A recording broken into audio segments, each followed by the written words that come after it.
তাই বলি উদাহরণস্বরূপ যে এক মা, তিনি রত্নাগর্ভা মা, 3 সন্তানের জননী।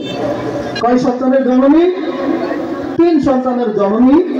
মায়ের 3 ছেলে বড় বড় পদে তারা কর্মরত আছে এবং খুব শিক্ষিত। এক ছেলে হলো ইঞ্জিনিয়ার, তিনি আবার যেমন তেমন ইঞ্জিনিয়ার না, তিনি হলেন চিফ ইঞ্জিনিয়ার। আর একজন হলেন ব্যারিস্টার, তিনি আবার যেমন তেমন ব্যারিস্টার নন, তিনি হচ্ছেন সংবিধানের রচয়িতা। আর একজন হলেন ডাক্তার, তিনি আবার সাধারণ ডাক্তার না, তিনি হচ্ছেন FRCS ডাক্তার।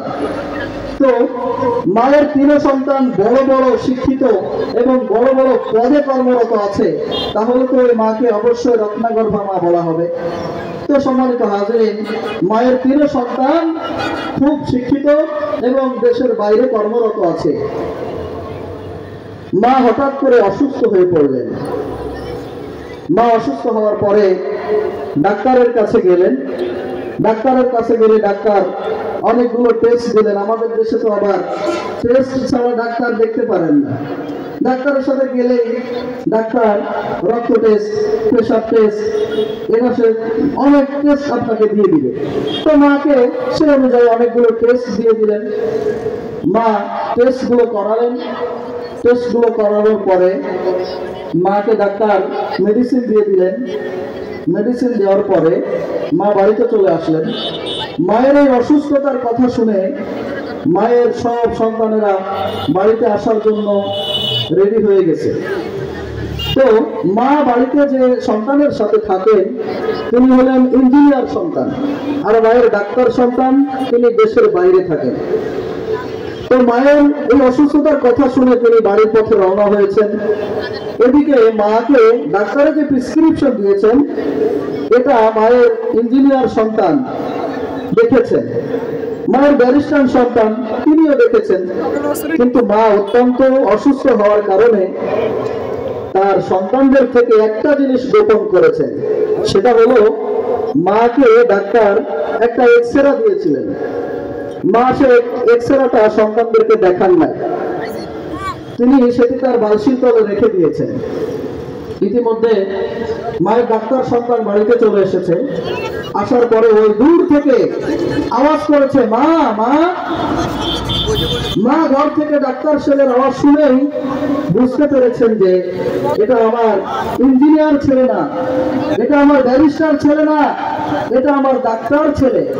কেননা আল্লাহ পাক রব্বুল আলামিন প্রত্যেকটা মানুষকে আলাদা আলাদা একটা কণ্ঠ দান করেছেন। বলেন কথা ঠিক না ঠিক?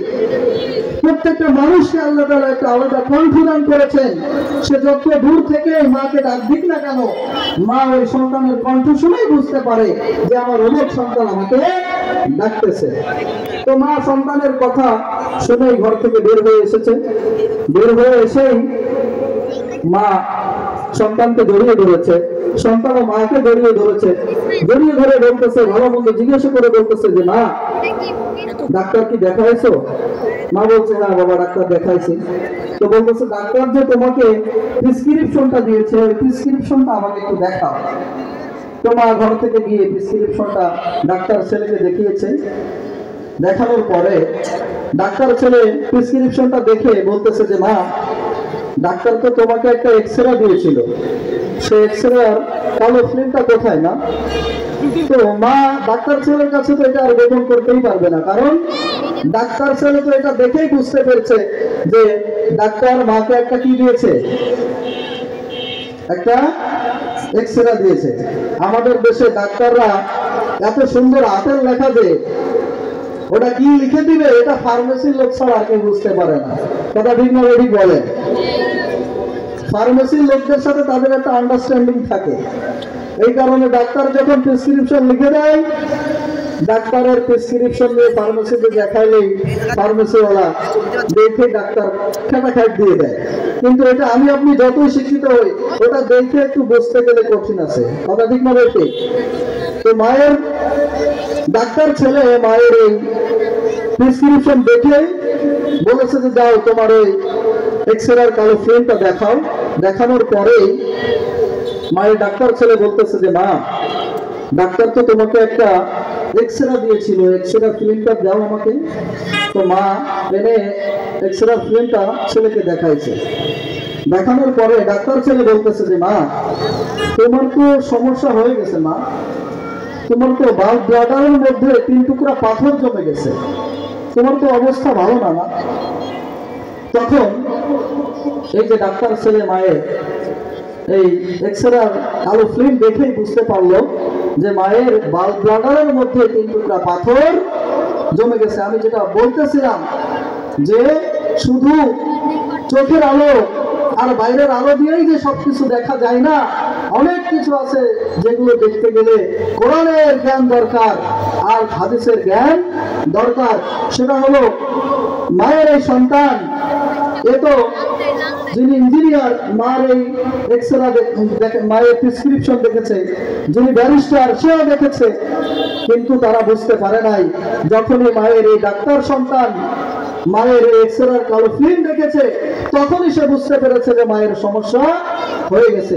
তো ভাইয়েরা আমার, তুমি যদি মায়ের এই ব্লাডারের যে কালো পাথর জমেছে এটা যদি তুমি দেখতে চাও, তাহলে তোমাকে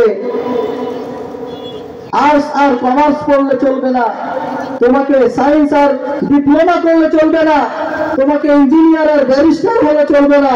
তুমি যদি মায়ের ব্লাডারের কালো পাথর দেখতে চাও তাহলে তোমাকে মেডিকেল সায়েন্স জানতে হবে। কথা বলেন, কি জানতে হবে? মেডিকেল সায়েন্স জানতে হবে। অনুরূপভাবে আল্লাহ পাক রব্বুল আলামিন বলেছেন যে তাবাররাক বিল কুরআন ফাইন্নাহু কালামুল্লাহি ওয়া খরাজা আনহু